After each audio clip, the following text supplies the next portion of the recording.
आज हम लोग धम्मपद की एक गाथा का अभ्यास करेंगे। तो ये धम्मपद की गाथा है जिनको आज हम लोग सीखने वाले हैं। ठीक है। कहती है, उप्फानीव पचीनन्तं व्यासत्तमनसं नरं अतीतं येव कामेषु अंतको कुरुते वसं। फिर से एक बार सुनो। उप्फानीयेव पचीनन्तं व्यासत्तमनसं नरं अतीतं येव कामेषु अंतको कुरुते वसं। इसका मतलब होता है कि इस दुनिया में काम भोग रूपी जो फूल है ना, ये जैसे ये चीज चाहिए, ये भोगने वाली जितनी चीजें हैं, इन चीजों की जो इच्छा करना है, इनको इनकी आसक्ति में जो डूब जाता है ना, और जो अपनी इच्छाओं को तृप्त नहीं कर पाता, यानी जैसे तुम बच्चों को आइसक्रीम खाने की इच्छा हो गई और मम्मी पापा ने तुमको एक आइसक्रीम लेकर दी, और खाने के बाद भी मुझे और एक चाहिए, मुझे और एक चाहिए करके जो रोना है, तो तुम्हारी इच्छा पूरी हुई क्या? मन तृप्त हुआ क्या? नहीं हुआ है। तो मन तृप्त नहीं जो था, यदि जब किसी व्यक्ति का मन तृप्त नहीं होता तो क्या होता है कि वह यमराज अपने उसको मृत्यु जो है उसे अपने वश में कर लेती है, यानी जरा मरण के चक्र में वो पड़ते रहता है, बार बार बार बार दुख भोगने वाले जन्म लेता है, दुख भोगने वाला ही जन्म लेता है। ठीक है। तो इस गाथा को तुम लोग को बोलना है। ठीक है। अंतक का मतलब होता है मृत्यु, यानी अंतिम अंतिम चीज जो है ना, तो मृत्यु। कुरुते वसंग यानी पकड़ कर ले जाती है, अपने वश में कर लेती है, वैसा है। ठीक है।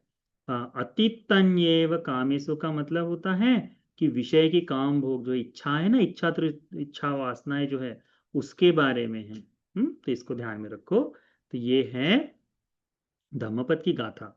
अब भगवान ने ये धम्मपद की गाथा क्यों बताई है, आज हम उसको सीखेंगे। किस लिए बताइए, देखो। आज हम जो आपको कहानी बताएंगे ना, ये पति पूजिका की कहानी है। किसकी है? पति पूजिक कुमारी की कहानी है। इस कथा का नाम ही पति पूजक कुमारी का, पति पूजक कुमारी वत्तु। ठीक है। तो यानी पति की सेवा करने वाली स्त्री के बारे में है। ठीक है। परंतु इसमें पति की सेवा ज्यादा जरूरी नहीं है। इसमें वो स्त्री जो काम कर रही है, जिस तरह का जीवन जी रही है, जिस आशा से जी रही है, जिसे पाना चाहती है, उसके लिए है ये। ठीक है। और तुम बच्चों को भी अपने जीवन में इस तरह का जीवन जीना चाहिए। ये नहीं देखना चाहिए कि दूसरे क्या कर रहे हैं, ये नहीं देखना चाहिए कि इनका कैसा होगा, देखना चाहिए कि मैं धर्म के अनुसार कैसे जी पाऊं। ठीक। तो ये कहानी इस तरह से है। भगवान बुद्ध जी हमारे श्रावस्ती में ही थे, तो श्रावस्ती में ही ये पति पूजिका कुमारी के बारे में कहा है। अब इस उपासिका का जो नाम है ना, ये पति पूजिका का नाम, अब ये नाम लोगों को पता ही नहीं है। क्यों? क्योंकि उनका दूसरा ही नाम फेमस हो गया।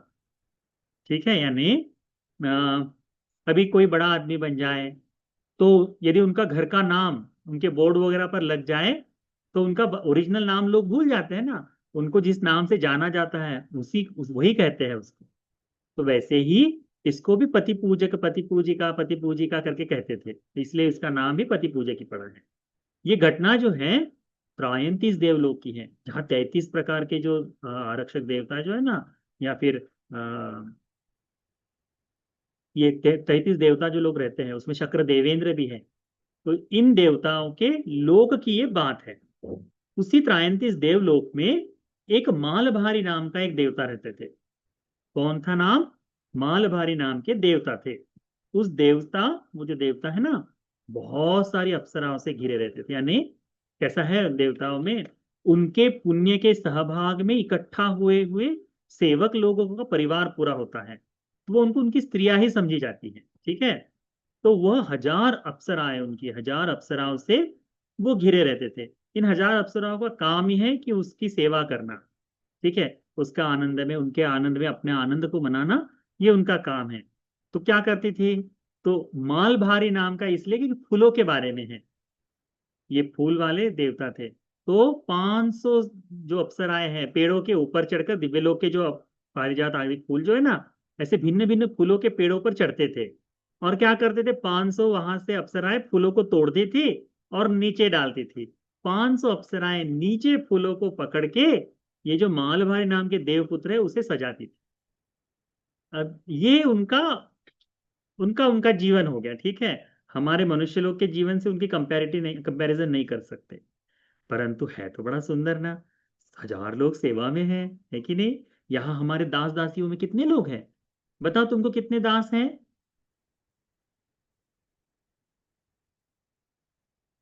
इतने ही दास हैं। कौन कौन? तुम्हारी मम्मी तुम्हारी दास हो जाती है ना, तुम्हारे पीछे पीछे खाना लेने के लिए चलती है, वो तुम्हारी दास जैसी हो गई, है ना, सेवा करती है। कभी कभी पापा, कभी कभी, हाँ, हमेशा नहीं। कुछ कहोगे तो चिल्ला देते हैं ना, तो कभी कभी पापा। छोटा भाई, हाँ, जब पानी ला के दे, हाँ, ये थाली लेकर थाली लेके चले जाओ, जाओ मुझे वो ला के दो, करके तुम लोग बोलते हो ना। या फिर तुम भी अपने छोटे भाई के हो सकते, ये भाई हो बहन हो, बस यही है तुम्हारी सेवा के लिए, है ना। बल मलबारी नाम के देवता को 1000 लोग थे सेवा के लिए, उनमें से ये, तो उनमें इस तरह से इनका प्रतिदिन का होता था कि बढ़िया से शरीर को सजाया जाता था सुंदर तरह से। एक दिन इन 1000 अप्सराओं में से एक अप्सरा की मृत्यु हो गई। तुमको पता है देवलोक में कोई अमर नहीं है करके? पता है ना तुमको? अमर नहीं है, अजर अमर इस दुनिया में कोई भी नहीं है।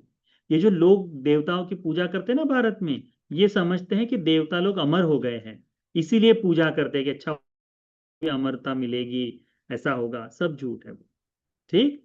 तो ये अमर नहीं है, इनकी भी समय के साथ मृत्यु होती है, पर इनके जीवन का प्रमाण जो है दीर्घ होता है। इसमें बताया है देवता कितने साल जीते हैं करके। तो तुम में से मैथ्स के बच्चे जो है ना, मैथ किसको आता है? ऐसा हाथ ऊपर उठाओ, मैथ्स किसको किसको आता है? 1 2 3 4 लोगों को आता है। 4 ही लोगों को मैथ्स आता है? हाँ। ओ, 5 6 लोग हैं, 6 हो गए, ठीक है। ठीक है, तुमको मैथ आता है ना। अब उसका कैलकुलेशन निकालने का और कितने साल है करके हमको बताने का फिर बाद में। हाँ, नहीं नहीं, 10 12 लड़के लोग हैं, ठीक है ठीक है ठीक है ठीक है। हाँ हाँ, ठीक। सबको आता है थोड़ा थोड़ा मैथ। तो अब हम तुमको कैलकुलेशन बताएंगे, उसको कैलकुलेशन निकाल के हमको व्हाट्सअप करना कि इतने साल बनते जी, मनुष्य लोग के इतने साल, ठीक है। वो बाद में बताना जब हम ये क्लास खत्म कर देंगे तब। तो ये जो देवपुत्र है, ये देवता जो है, अप्सरा जो है, देवलोक से मर गई। अब मरने के बाद मनुष्य लोक में श्रावस्ती में एक बड़े परिवार में जन्म लिया, यानी कुलीन परिवार, यानी घर से सब अच्छे हैं, सधन है, धन संपत्ति सारी चीजें हैं। आप लोग के भी घर में है ना धन संपत्ति सब? कुलीन परिवार में आते हो, धन संपत्ति है। कुलीन परिवार में एक विशेषता ये भी होती है कि श्रद्धा संपन्न भी होता है वो परिवार। तो खुश रहने वाला श्रद्धावान परिवार है। हुआ ये कि जैसे ही उसने जन्म लिया ना, जन्म के बाद उसे याद आया कि मैं इससे पहले कहाँ थी। तो मैं मालभारी नाम के देवता की भार्या थी, उनकी पत्नी थी।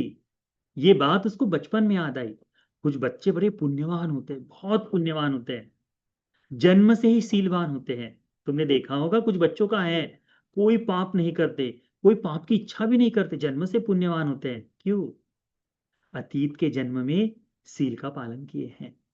फिर जैसे जैसे बड़े होते हैं तो ये आसपास की पूरी गंदगी आकर चिपक जाती है। जैसे कुछ साफ कपड़ा है और सुखाने के लिए रख दे और बड़े जोर से हवा चले तो पूरा कपड़ा धूल से भर जाता है ना, वैसे ही अच्छा बचपन में बहुत बच्चा है, बिल्कुल देवताओं जैसा बच्चा है, पर दोस्तों के साथ मस्ती करते हुए ऐसा गंदा हो जाता है कि उसको सुबह से सुबह डांटते रहो, धोते रहो धोते रहो तो साफ ही नहीं होता। देखा है तुमने? पुण्यवान बच्चे लोग जीवन से जन्म से बड़े पुण्यवान होते हैं, तो वो क्या करते हैं, सीलवान होते हैं बहुत सारे। मैंने देखा है कुछ लोग हैं जिंदगी भर बुद्धिज्म को नहीं मानते, फिर भी बचपन से कहते हैं हमने कोई पाप नहीं किया। हम एक दो लोगों से मिले थे, राजस्थान के एक दो लड़कों से मिले थे, कहते हैं जीवन में गुरुजी कुछ भी हो जाए परंतु हमने ये पाप कभी नहीं किया है। और जिस तरह से बोलते थे हमने उसको एक ही बात बोला, मरते समय तुमको यदि ये बात याद आ जाए कि तुमने ये पाप अपने जीवन में कभी नहीं किया, तुम्हारा बुरा नहीं होगा, तुम्हारा भला ही होगा करके बताया। तो ये गौरव गौरव से बता सकते हैं। ऐसे बहुत पुण्यवान लोग हैं। इसीलिए बच्चों तुम भी हमेशा संडे स्कूल क्यों लेते हैं, हम क्यों मेहनत करते हैं, क्योंकि तुम बच्चों में ऐसे बिल्कुल मजबूत मन से कहने वाला कि हमने ये पंचशील का पालन किया है। ऐसे बूढ़े हो जाओ ओह ओह करते करते रहो।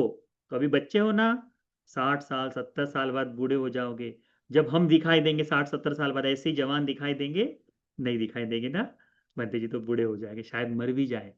तब तक तुम जब 60 साल के होंगे तब तो हम मर जाएंगे, पक्का मर जाएंगे।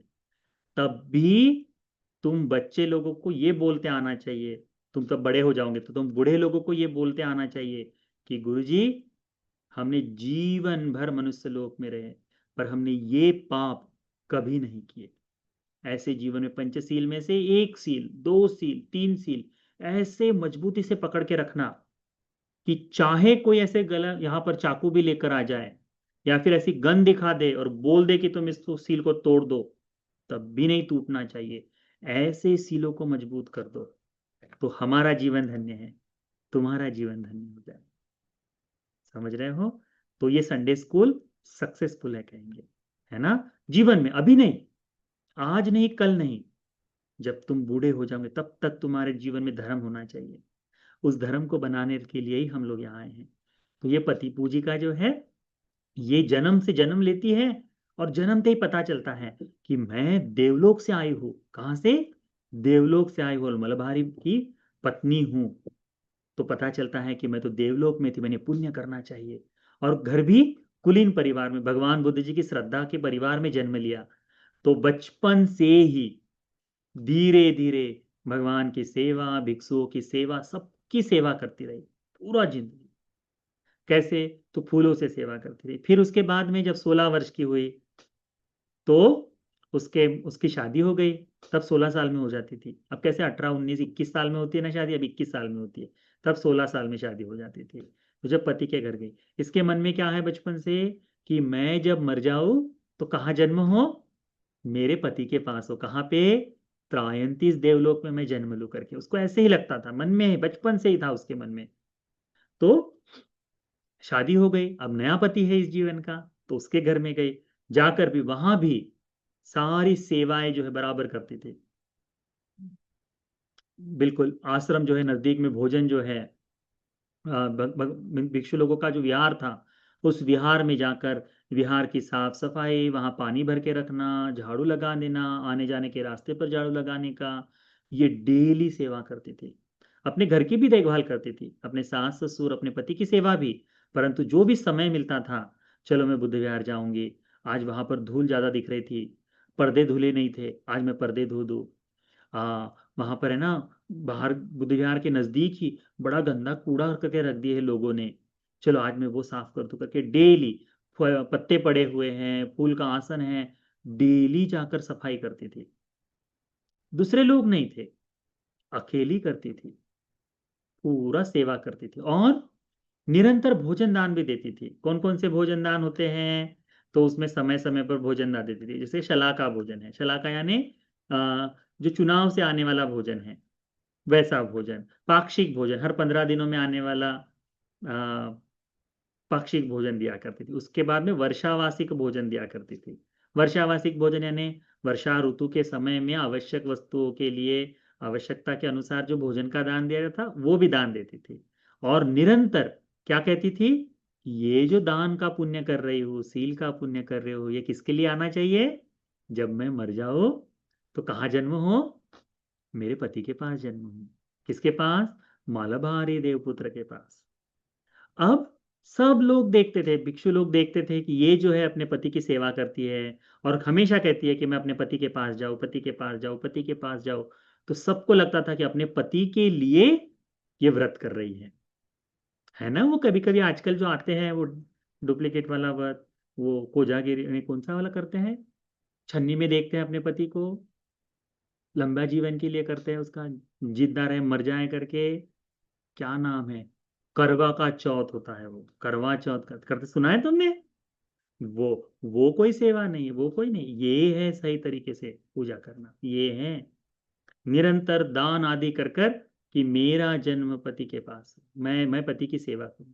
तो भंते जी लोगों ने क्या बोलना शुरू कर दिया कि ये जो महिला है ये तो पति की पूजक है, अपने पति की पूजा करती है, तो पति पूजिका उसका नाम रख दिया।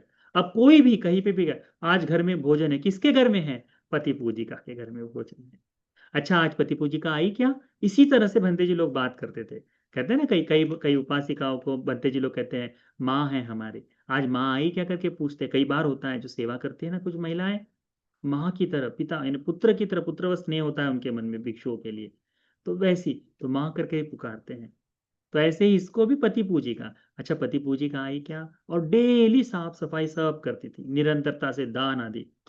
अब ऐसी सेविका है, तो जो लोग हैं आसपास के वो भी कहते थे कि पति पूजिका, हमारा भी भंते जी लोगों के लिए भोजन का दान है, एक काम करो तुम ही बनाकर दान दो, हम उसका धन दे देंगे। तो वो भी सेवा करती थी, या फिर वस्तुएं जो देनी है वो भी दे देंगे करके, वैसी भी सेवा किया इसने। कोई कभी छल कपट नहीं, कुछ नहीं, कोई ऐसे आरोप ले पाए ऐसा भी नहीं, बड़ी सेवक है। हुआ ये कि उस दिन सुबह सुबह भंते जी लोगों की सबकी सेवा की, भोजन आदि दिया, और शाम को होने के बाद इसे कोई आ, रोग हो गया, और उस रोग में ये मर गई, पति पूजिका मर गए, ऐसे बहुत दिनों तक दुखी नहीं रही। उस दिन हुआ सुबह, सुबह विहार गई, साफ सफाई की, सब कुछ किया, भंते जी लोगों को भोजन कराया, धर्म का श्रवण किया, पूरा सील का पालन करती रही, और शाम को मर गई। अब दूसरे दिन जब ये मर गई तो कहाँ जन्म लिया, इच्छा कहाँ थी, पति के पास जन्म लेगी, तो मरकर त्रायंती इस देवलोक में देवताओं के पास वहीं पर जन्म लिया जहां पर पहले थी। अब ये सुबह से निकले थे फूल करने के लिए, अब शाम हो गई। शाम को मलभारी उसको पूछता है, मलभारी उसको पूछता है कि सुबह से तुम दिखाई नहीं दी, तुम कहाँ थी? तो कहते हैं कि स्वामी मेरी मृत्यु हो गई थी, और मैं मनुष्य लोक में चली गई थी, और मनुष्य लोक में जाकर मैंने वहां पर ये कार्य किया। तो कहते हैं हाँ सच्ची में तुम मर गई थी? तो हाँ कहते हैं, मैं सच्चे कहती हूँ स्वामी, मैं सच में मर गई थी, और मैं श्रावस्ती में एक घर में जन्म लिया। तो पूछा कितने समय तक वहां रही, कितने साल वहां जिंदा रही? तो कहते हैं कि देखो 10 महीने तो मैं मम्मी के पेट में रही हूँ, माँ के कोख में रही हूँ, फिर वहां से आकर 16 साल में मेरी शादी हो गई, फिर वहां पर मेरे 4 बच्चे हुए, और मैंने इनको, उसके बच्चे हुए, 4 बच्चे हुए, और मैं दान पुण्य आदि करती रही, और आपकी इच्छा रखती हुई यहाँ पर अभी जन्म लिया हूँ। तो पूछता है कि मनुष्य लोग की आयु कितनी होती है? कौन पूछ रहा है? मालधारी नाम के देवता, जो देवतायंतिश में देवता है ना, वो पूछते हैं कितने साल की आयु है? तो क्या कहती है कि मात्र 100 वर्षों की आयु होती है, किसकी? देवताओं की होती है। तो कहते हैं, इतनी ही आयु है? तो हाँ बस इतनी सी आयु, 100 वर्ष की आयु है केवल।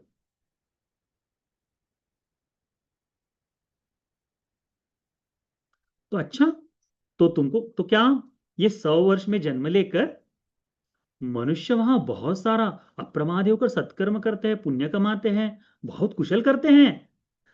तो पति पूजिका क्या बोलती है, नहीं स्वामी नहीं, ये मनुष्य लोक के लोग क्या सोचते हैं, जैसे उनकी आयु हजारों वर्षों की अमर है, ऐसा सोचते हैं, बड़े आलसी है, बड़े आलस्य के साथ 100 वर्ष की आयु पर लगता है जैसे 1000 वर्ष जिएंगे।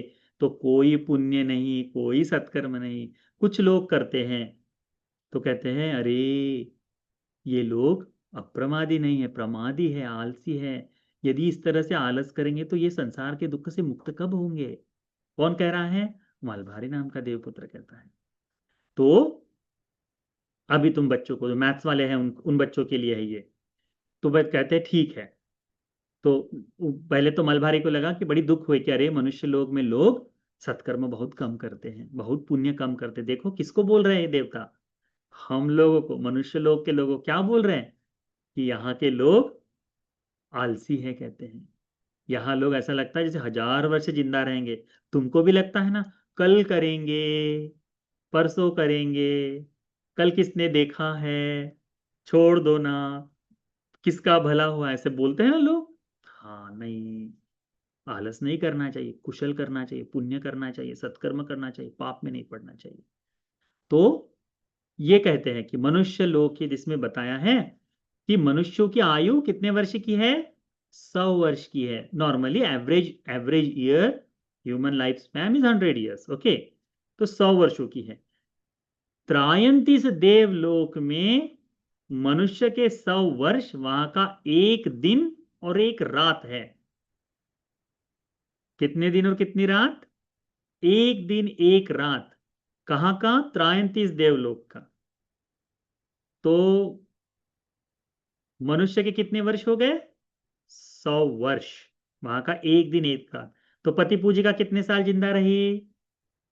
सुबह गायब हुई थी, शाम को आ गई, कितने साल हो गए? 50 साल, यानी एक दिन में। हाँ, तो कितने साल मनुष्य लोक में जिंदा रही? 50 साल जिंदा रही, जिंदा रहकर चल कर मर गई, फिर वहां पर जन्म लिया। तो इसमें देवताओं के आयु का है, वहां के आयु का प्रमाण बताया है। कितना है? मनुष्य लोक के 100 वर्ष, वहां का एक दिन एक रात। ऐसे एक दिन एक रात के से 30 दिन का एक माह होता है। 30 दिन का एक महीना। ऐसे 12 महीनों का एक साल। ऐसे एक साल के जो आयु है, वैसे सहस्त्र यानी 1000। ठीक है, 1000 वर्ष की आयु त्रायंतीस देवलोक के लोगों की होती है। अब क्या करना है तुमको? कैलकुलेट करना है। यदि एक दिन रात 100 वर्ष का है, तो 1000 वर्ष की आयु यानी कितने साल हो गए। ठीक, ये कैलकुलेट करके हमको व्हाट्सएप पर मैसेज करो कि बंदे जी इतने साल हो गए करके। एक बार और समझाओ मैं। हाँ, 100 वर्ष का एक दिन। ठीक है, ऐसे एक दिन के 30 दिन का एक माह। 12 माह का एक साल, ऐसे 1000 वर्ष जिंदा रहते हैं। ठीक है, तो उसका कैलकुलेशन निकालना, मैथ्स का क्वेश्चन है। और मुझे व्हाट्सएप पर मैसेज करो कि कितने वर्ष का होता है, तो इतने वर्ष। और वहां पर उसके बाद भी उस देवलोक में भी मरते हैं। यहाँ मनुष्य लोक में क्यों बोलते हैं कि देवता लोग अमर हैं? जब इतना लंबा जीवन दिखाई देगा, तो देवताओं को तो ऐसा ही लगेगा ना। मनुष्य लोक में तो ऐसा ही लगेगा कि लंबा है करके। ऐसा है। तो बच्चों, उसको ध्यान में रखो। अब दूसरे दिन, अब ये देवता की बात हो गई। जब अभी यहाँ मनुष्य लोक में तो बाकी लोग तो जिंदा ही थे। अब दूसरे दिन भंते जी लोग विहार देख रहे हैं। अब चारों तरफ देख रहे हैं बुद्ध विहार में। अब पहले पति पूजिका क्या करती थी? साफ सफाई करती थी। अब भिक्षु लोग जब आए, तो उन्होंने देखा कि अभी जहां भंते जी लोग आते थे, भोजन के लिए आते थे, वो जगह साफ नहीं है। ना ही आसन की शाला में आसन रखे हुए हैं, और ना ही वहां पर पानी पीने का जल रखा है। भंते जी लोग अभी कुटिया में रहते हैं। अब कुटी से बाहर आकर विहार में कहीं और जगह पर भोजनशाला बनती है ना, भोजन दान के लिए व्यवस्था बनती है। अब वहां पर पानी भी नहीं, सफाई नहीं की है, भंते जी लोगों को बैठने की जगह नहीं है। तो बढ़िया लोगों को लगता है, अरे रोज ये सफाई होती थी। भंते जी लोगों को लगता था रोज होता है, आज नहीं हुआ। तो चलो पूछते हैं। तो भंते जी लोगों ने पति पूजिका के पति से पूछा कि ये पति पूजिका कहाँ गए। तो कहते हैं, भगवान बनते, स्वामी बनते, कल रात्रि में पति पूजिका की मृत्यु हो गई। जैसे ही ये भंते जी लोग सुनते हैं ना, बड़े कंपित हो जाते हैं। जो भंते जी लोग अरहंत नहीं थे। अब देखो ना, डेली कोई सेवा कर रहा है, 50 वर्षों तक सेवा कर रहा है। कितने? 50 वर्षों तक, लगभग उसमें से 30 वर्ष पकड़ लो बड़ा होने तक, या 25 वर्ष 40 वर्ष पकड़ लो, बचपन से ही सेवा कर रही है। तो शादी भी 16 साल से, 16 साल से 50 वर्षों तक पकड़ लो भला। तो कितना हो गया? तो 36 साल हो गए, 32 साल हो गए। लगभग 32 वर्षों तक डेली सेवा कर रही। रोज भंते जी लोगों के लिए पानी, रोज भंते जी लोगों को बैठने के लिए आसन। धर्मशालाओं में भोजन की शाला होती थी पहले, जैसे 1000 भिक्षु है तो उनको कहाँ अलग अलग बिठाएंगे। तो बड़े बड़े भोजन की शालाएं रहती थी, उसमें आसन, साफ सफाई, पीने का जल, बैठने का, ये सारी चीजें रखी रहती थी। आज ये कुछ भी नहीं। और कितने सालों से, इतने वर्षों से निरंतर सेवा। जिन भंते जी लोगों ने सुना कि ये जो उपासिका है पति पूजिका मर गई, जो भंते जी लोग अरहंत नहीं है ना, उनकी आंखों में पानी आ गया था, नम हो गई थी। क्योंकि सेवा का भाव है ना, उपासकों के प्रति भी भिक्षुओं के मन में बड़ा भाव रहता है, अलग सा ही प्रेम रहता है, पता है, बड़ा सुंदर। ऐसा नहीं, वो काम वाला प्रेम नहीं। ये जो प्रेम होता है ना, उनके साथ दया अनुकंपा का भाव होता है। तो ये पति पूजिका जब मर गई तो भिक्षुओं को हल्का सा बुरा लगा, और कुछ कुछ भिक्षु अपने आंखों के पानी रोक नहीं सके। ठीक है। और जो श्रीनाथ और अरंत भिक्षु लोग थे, उनके बीच जीवन में वो वैराग्य के साथ धर्म का संवेग जाग गया कि देखो अनित्य है, ये अनित्य है, देखो शरीर भी नष्ट हो गया, पति पूजी का सेवा करती थी, ये खत्म हो गई करके ऐसा जागा। अब भगवान बुद्ध जी के पास ये सब भिक्षु लोग गए और बोलते, भगवान आप जानते हैं ना कि जो डेली उठते बैठते ना, उठते बैठते हर प्रकार से भिक्षुओं की जो सेवा करने वाली पति पूजिका है, उसकी मृत्यु हो गई। तो भगवान कहते हैं जानते हैं। भगवान ये मरकर कहाँ पैदा हुए आप जानते हैं? तो कहता है जानता हूँ। कहते हैं भगवान बुद्ध जी कहते हैं कि वो जो पति पूजिका है अपने स्वामी के पास वापस चली गई।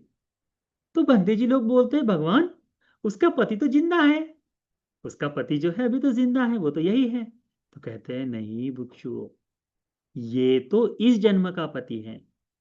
वो जब देवलोक से मनुष्यलोक में आई थी तब उसके मन में उस देवता के प्रति बड़ा भाव था कि मुझे मरकर उस देवलोक में उसी के पास जन्मना है, जन्म लेना है। तो वो मरकर अपने पति के पास गई, त्रायंती इस देवलोक में मालवारी नाम के देवपुत्र के पास गई। ऐसा ही है। तो वो भंते जी लोग पूछते, भंते जी सही है क्या, निश्चित ही ऐसा हुआ है?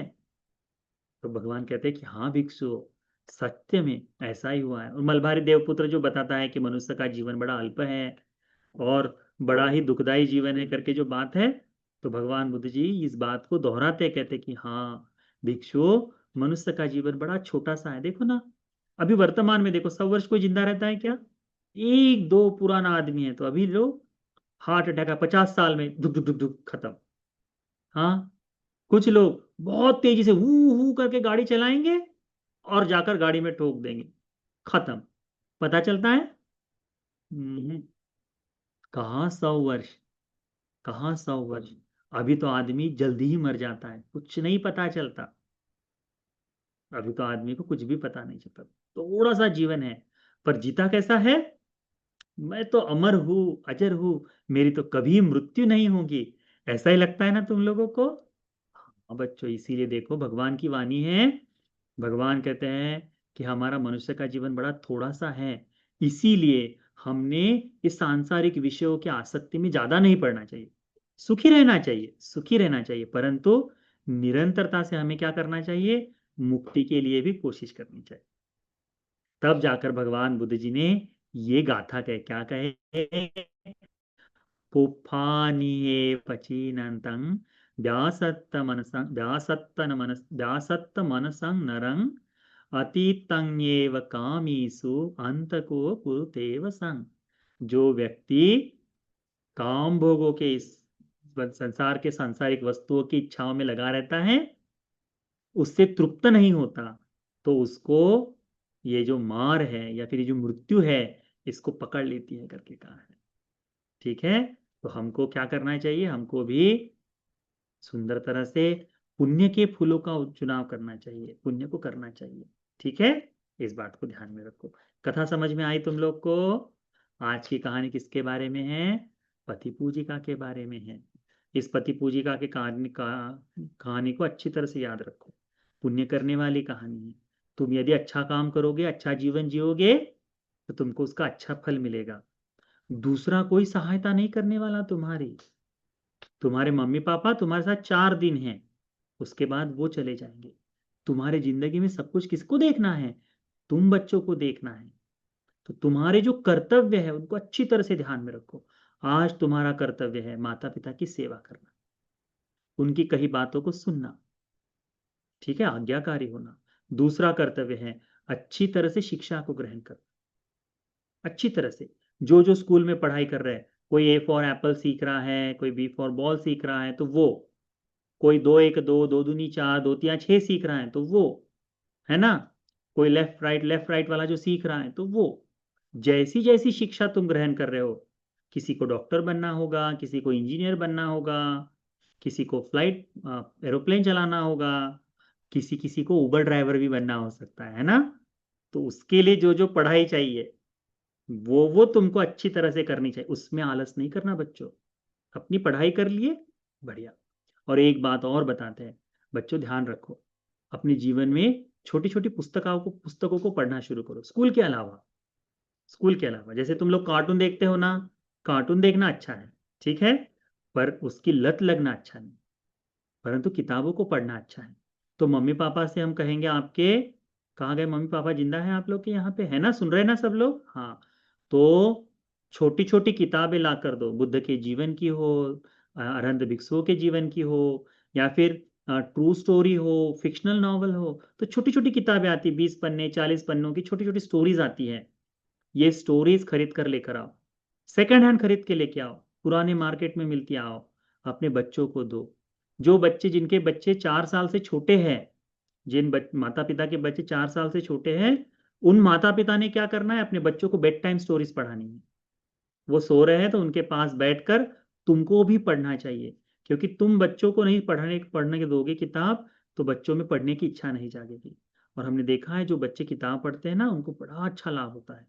तो तुम्हारा कर्तव्य क्या है, साथ साथ में छोटी छोटी किताबों को भी पढ़ना, ठीक है, और थोड़ा बहुत मस्ती भी करना। हम्म, मस्ती भी करना चाहिए, ऐसा नहीं कि बिल्कुल भोंदू बैठा रहो, ऐसा नहीं बैठना है, ठीक है, थोड़ी बहुत मस्ती भी करनी है, ठीक। आज्ञाकारी बनो, अच्छी तरह से स्कूल की पढ़ाई करो, मम्मी पापा का कहना मानो, अच्छे से उनकी सेवा करो, और पढ़ने की आदत डालो, ठीक है, बाकी स्कूल की पढ़ने की, और मस्ती भी करो, ठीक है।